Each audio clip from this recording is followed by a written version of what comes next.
So when you do go out, do you take like a toolkit with you, or what do you guys? Is there like, what do you bring with you? How do you approach a scene? Like if it's a death, or a subject. So we have a bag of gear that we use. Now, in Louisiana, we're a poor state and a poor parish. When I started, they gave me a can of off and a badge.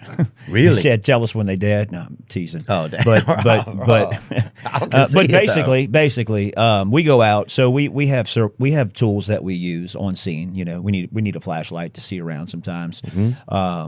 The biggest thing that we do on scene after investigating the scene, which goes into a lot of things, we'll do toxicology. We'll draw blood. If the person suspected overdose, or overdose might be a possibility. And most of the overdoses, by the way, are accidental overdoses. People hear OD and they think intentional. But so if we think drugs were involved, we'll bring a spinal needle or just a regular syringe. We can draw blood out of the heart, which is like a Pulp Fiction scene, the movie with the long spinal needle. Y'all go right in. We go right in the heart. There's no pulse, so getting blood out of veins when they're deceased is not a thing that we can do. So we take blood from the heart, or we can go in through the side of the eye, and that's called vitreal fluid. And how much is in the eye? So we get about 4 cc's out of the eye. It's not always. Some have more than others. Really? But we'll go in. We'll tap in through the side of the eye. Oh, you're not into the eyeball. Yeah, I'm into the eyeball. So I take a 2 or 3 inch long needle and I go in at a horizontal angle just to puncture it, and then I aspirate the fluid out of there. That's in the eye. That's in the eye. Yeah. Wow. So that's toxicology, and when you're getting it out the eyeball, there's less of a chance that it could clot up, because we send these specimens to forensic toxicology lab. So when you're going through the heart and the lungs, sometimes it can have blood clots in it and other things, and they may not be able to perform the test. 99.9% of them with blood are fine, but it is nice having that. And then the heart's not always easy to find, whether, it could be a car accident. They could have some major crushing going on in the chest. It could be a gunshot wound where there's no blood left in the heart that we can get. Oh, wow. So the eye is a second option.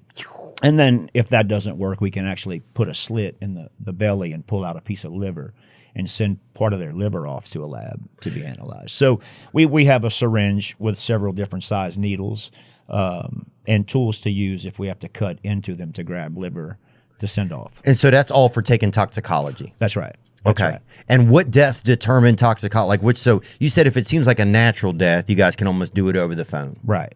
If it's a different type of death where there could have been a homicide or an accident, then you want to show up and do toxicology? Correct. We do more than toxicology. We're investigating the scene, everything around it, the home. Oh. I mean, we look at everything, not only the body, but the surroundings. A lot of times that'll paint a picture of what's going on with that individual case. For instance, I had a case where, the deputy was new. He thought it was suspicious because the 80-year-old wife woke up and noticed her spouse was cold. And the timeline on that case, the deputy said he's really cold and she's just finding him. Well, that's natural. You're sleeping. You may not notice your significant other is cold to the touch until later. Especially if you don't have any type of intimate relationship. Right. Well, you're 80 years old. You've been sleeping together for 50 years, But he thought it was suspicious.